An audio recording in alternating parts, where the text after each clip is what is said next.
Hello everyone, आशा करता हूँ आप लोग अच्छे होंगे और सेफ होंगे। So GAIL has release its notification for recruitment of engineers in various disciplines. GAIL के बारे में आपको सबको पता होगा, GAIL is a Maharatna company, और महारत्ना कंपनी है तो इसके बाद में कुछ और जानने की नीड नहीं, because Maharatna companies are known as the best employers in our country. So मेन स्टार्ट करते हैं हम लोग। जो सबसे इंपॉर्टेंट चीज़ ये है कि स्टार्ट डेट है एप्लीकेशन की, दैट इज 7 जुलाई जो हो चुका है, और जो एंड डेट है दैट इज 5 अगस्त, तो ध्यान रखना। और इन्होंने जो वैकेंसी निकाली है वो बहुत सारी इंजीनियरिंग डिपार्टमेंट में है। सो हम लोग एक एक करके सब कुछ समझेंगे। एलिजिबिलिटी क्या है, पे स्केल क्या है, और एज लिमिट क्या है, लाइक दिस थिंग्स सब हम अलग अलग एक एक डिपार्टमेंट वाइज हम लोग समझते जाएंगे। तो स्टार्ट करते हैं हम लोग। सबसे पहला जो इन्होंने निकाला है that is senior engineer chemical. तो पोस्ट का नाम होगा सीनियर इंजीनियर केमिकल, जो कि लेवल E2 है।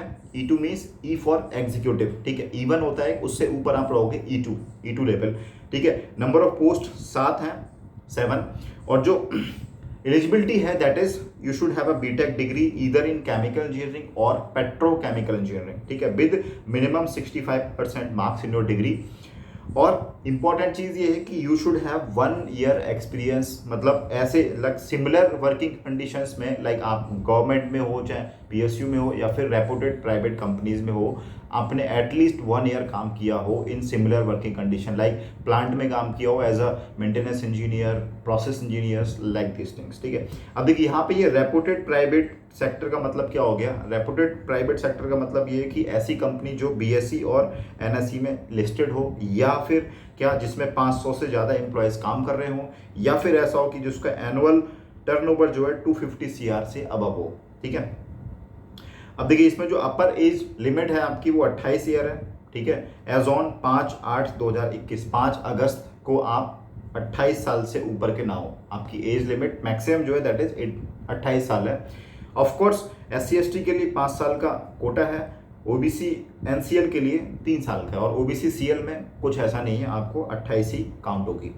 बेसिक पे जो होगा आपका 60,000 से 1,80,000 में रहेगा। मतलब लिख दो 60,000 से 1,80,000 का मतलब क्या हो गया कि आप अगर E2 मतलब इसी लेवल पे ज्वाइन करते हो, और आपने अगर प्रमोशन नहीं लिया, कोई भी प्रमोशन आपने नहीं लिया, और सेम रैंक पे अगर आप रहे, तो जब आप रिटायर हो गए 60 साल के बाद, तो आपका बेसिक पे 1,80,000 होगा।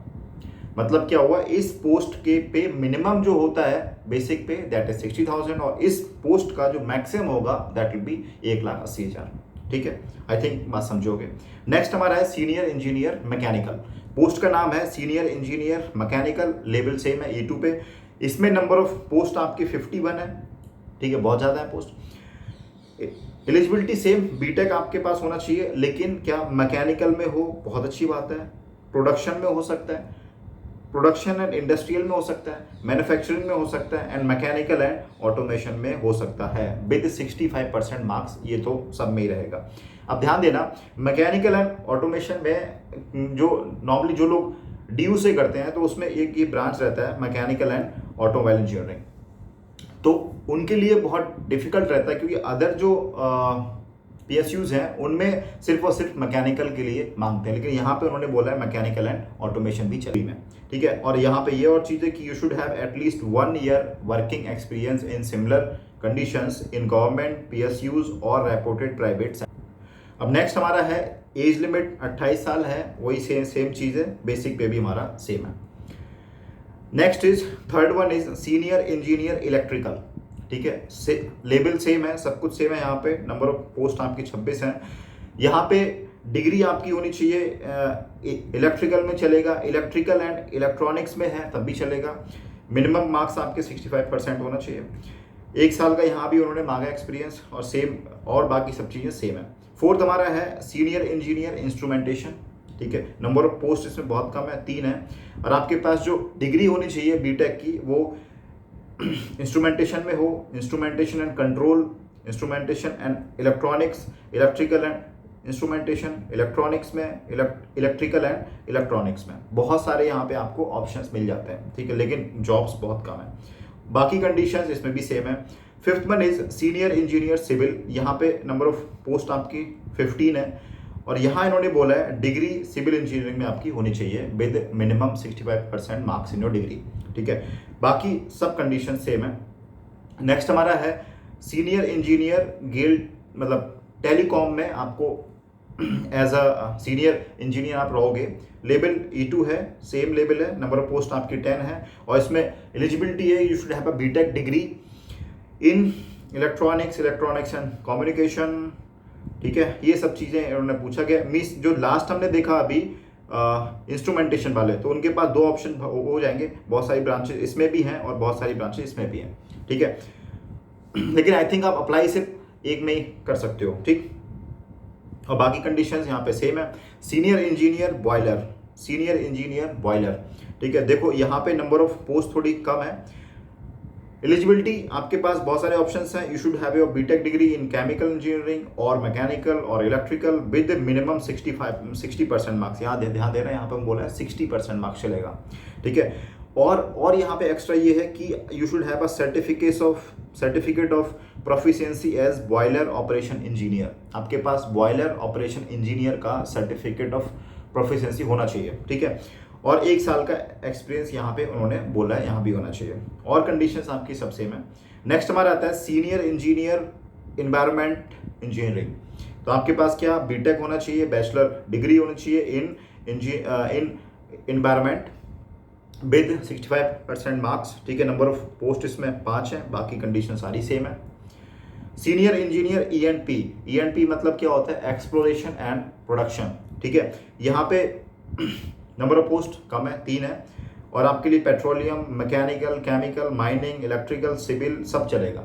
ये जो मैंने दिखाया इतना चलेगा, सब मतलब जो है लिखा वो चलेगा। बाई कंडीशन सब सेम है।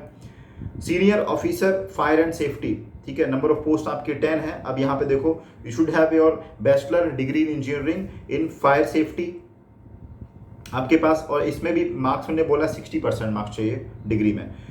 और अगर आपने डिप्लोमा इन इंडस्ट्रियल सेफ्टी में किया हुआ है from a central government regional labour institute recognised by government, मतलब गवर्नमेंट रिकॉग्नाइज्ड इंस्टीट्यूट से अगर आपने डिप्लोमा इन इंडस्ट्रियल सेफ्टी किया हुआ है तो आपको प्रेफरेंस मिलेगा।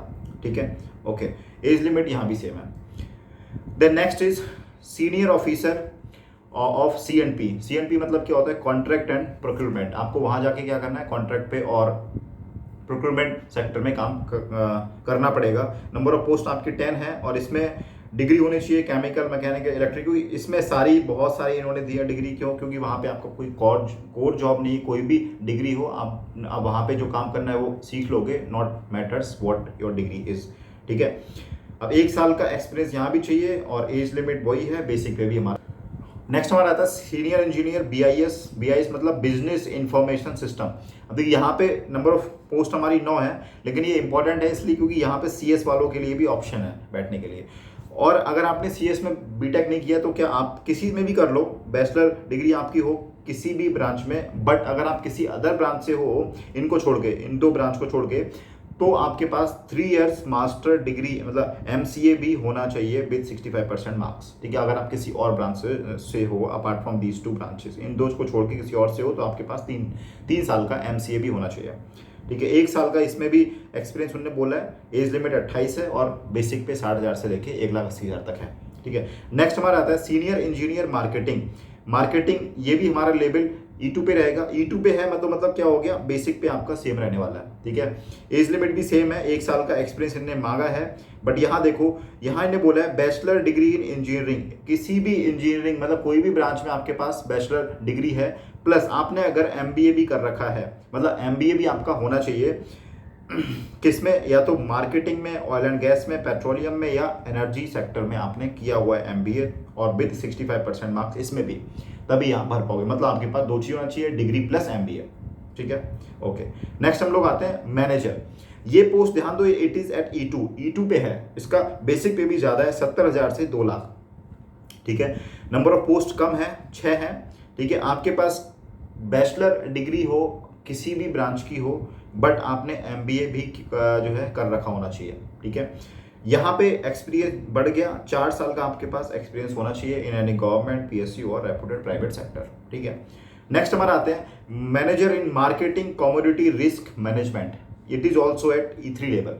ठीक है, यहाँ पे कम है पोस्ट, 4 हैं। ग्रेजुएट बीटेक आप किसी भी ब्रांच से हो विद 60% मार्क्स है, 65 नहीं 60% है, प्लस 2 years MBA विद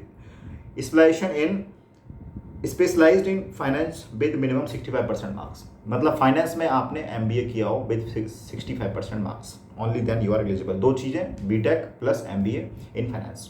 ठीक, यहाँ भी 4 साल का है एक्सपीरियंस। क्यों? क्योंकि आप सीधे सीधे E3 लेवल पे जाओगे। अगर आप E2 पे जाओगे तो आपको 5 साल बाद फिर जो है बनोगे E3, 4 से 5 साल के बाद बनोगे E3। ठीक है, तो यहाँ पे आपको जब E3 लेवल पे वो सीधे सीधे इंडक्ट कर रहे हैं तो आपके पास पहले से ही 4 ईयर का वर्किंग एक्सपीरियंस होना चाहिए in any private sector, government sector और PSU। अब आते हैं हम लोग इंपॉर्टेंट चीज पे, भाई सैलरी और अलाउंसेस क्या होंगे। देखो महारत्ना कंपनी जो है उनके सबके पे स्केल और बाकी जो अलाउंस रहते हैं वो लगभग सेम रहते हैं। ठीक है, कुछ चीज़ें किसी कंपनी में एक्स्ट्रा मिलती हैं, कुछ किसी में एक्स्ट्रा मिलती हैं। ठीक है, यहाँ देख लो भाई, बेसिक पे आपको मिलेगा, साथ साथ में वेरिएबल DA मिलेगा जो आज के टाइम पे फ्रीज कर रखा है गवर्नमेंट ने। ठीक है, कुछ टाइम बाद वो होगा। बाकी अदर अलाउंसेस आपको मिलेंगे, कुछ गवर्नमेंट का रूल है कि बेसिक पे के 35% के आसपास आपको अलाउंसेस दिए जाते हैं। ठीक है, उसके बाद में और भी मिलेगा आपको अंडर कैफेटेरिया अप्रोच। ठीक है, वेरिएबल पे मतलब आपके लिए PRP मिलेगा, कंपनी का अगर प्रॉफिट अच्छा होगा तो आपके लिए PRP आएगा। ठीक है, अदर आपको बहुत सारे बेनिफिट्स मिलते हैं, लाइक आपको कंपनी का अकोमोडेशन मिलेगा। ठीक है, साथ साथ में आपको HRA मिलेगा, मेडिकल फैसिलिटी बहुत इंपॉर्टेंट है ये आपको मिलेगी, फिर group insurance, house building advance मतलब होम लोन मिलेगा एट मिनिमल इंटरेस्ट रेट। ठीक है, और बहुत सारी चीज़ें हैं यहाँ पे जो उन्होंने मेंशन नहीं की हैं। ठीक है, वो भी आपको है, मतलब वो एक्चुअली जब वहाँ जाओगे तो आपको मालूम चलेगा क्या क्या चीज़ें हैं। वो ऐसी चीज़ नहीं है जो ऑफिशियली ऐसे की जाए। नेक्स्ट हमारा आता है कि आपको रिटायरमेंट के बाद में बहुत सारे बेनिफिट मिलते हैं, जैसे CPF हो गया, ग्रेचुटी जो होता है, अगर आपने किसी भी कंपनी में 5 साल तक काम कर लिया तो आप छोड़ रहे हो तो आपको ग्रेचुटी मिलेगा। ठीक है, मिनिमम 5 साल आपको काम करना है तो। नेक्स्ट पेंशन स्कीम जो वहाँ पे चलती है, आपको पोस्ट रिटायरमेंट स्कीम कुछ चलती हैं, उसके अंडर में अगर आप अपना कुछ दे रहे हो पैसा तो वो आपको जो है उसका मिलेगा प्रॉफिट। ठीक है, और पोस्ट रिटायरमेंट मेडिकल बेनिफिट ये बहुत इंपॉर्टेंट है भाई, रिटायरमेंट के बाद ही इंसान को क्या होता है, डॉक्टर की ज़्यादा नीड होती है। ठीक है, नेक्स्ट हमारा आता है हाउ टू अप्लाई। कैसे अप्लाई करना है आपको? सिंपल है, आप ऑनलाइन जाओ थ्रू गेल वेबसाइट, इस पे जाओ, यहीं से अप्लाई करना है, कहीं और से अप्लाई नहीं करना है, गेल की वेबसाइट से ही अप्लाई करो। ठीक है, कोई आपको हार्ड कॉपी नहीं भेजनी है। अगर आपको फर्दर सिलेक्शन के लिए बुलाया गया तो आपको क्या जो प्रिंट आएगा आपका, उसको वो लेके जाना है आपको at the time of interview और ज्वाइनिंग। ठीक है, नेक्स्ट इज सिलेक्शन प्रोसेस। कैसे सिलेक्शन होगा इनका?